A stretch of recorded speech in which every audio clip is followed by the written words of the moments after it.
Today, we're going to be putting a wiring harness together for our CB550 that we're building for Vapor Honing Technologies. We are having lots of nice, nifty, cool things. This is Moto Gadget goodies, Moto Gadget switches. This is an M unit, very beautiful thing. This is a bunch of wires. There's a book with all of the components required to create the lighting system and the ignition system on the motorcycle. The M unit controls your dash, your power to your ignition system, your power to your coils, and the ignition system controls the timing at your coils.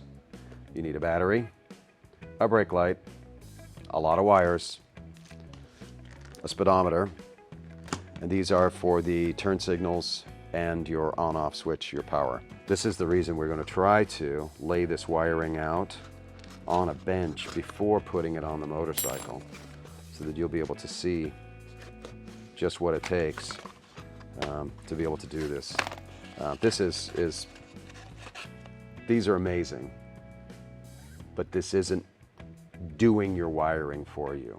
You will have to think to install this. Oh my gosh.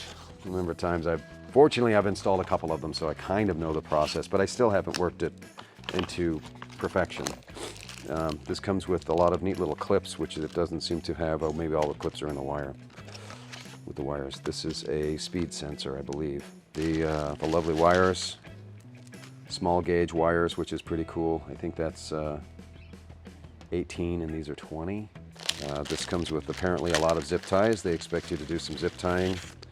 It also comes with these little ends that go onto the wire before it goes into the M unit. So there's some wires there. There's this.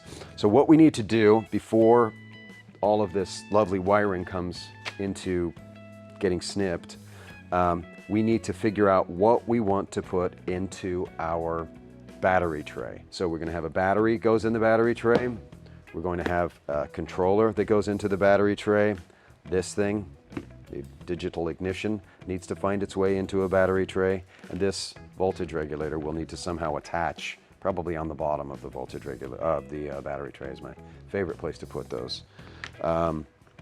So in thinking here, we're going to walk over to the motorcycle and see just how much space we have. We'll probably want to lay the battery down on its side, right? That's nifty and nice. This is our brake light still here. And then we will want to make it so that it's easy to access our wires without it being a mess of them climbing all over something. So maybe we'll change this to here, put that there, and put this back here behind, right? So that way we'll have a power lead coming off of this positive post going to the battery here, and then we will have a ground lead that goes to that. I think they're both the same, maybe not. We'll have a ground lead going to that. This would be neat, laying it like that. Positive, flip the battery over. Positive goes to there, ground goes to there. It's nice and short, nice and sweet, nice and clean. So we would like to have this much space, about, oh, looks good to be about 10 inches, maybe 11, 10 and a half we'll call it. Well, there's a plug going in here. Let's make sure this will fit it.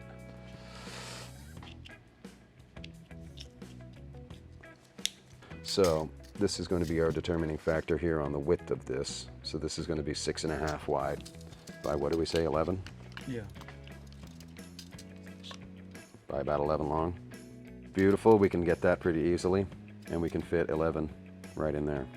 So we're going to make a battery tray that sits down in here and holds our components.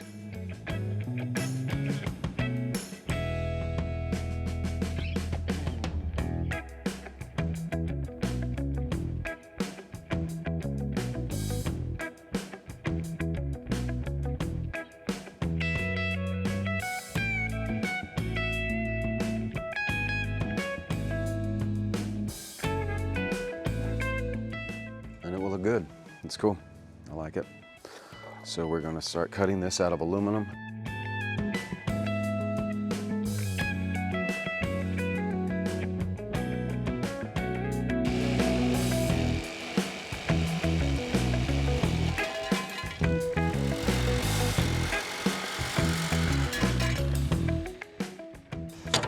one will go like this on the outside, and that one will go like that on the outside.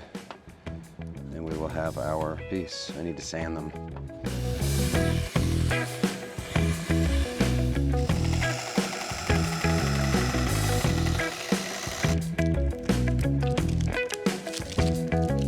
So there's that. That looks about right. And that will attach there. Bend in a little bit, curve in a little bit, and I think we'll have our thing.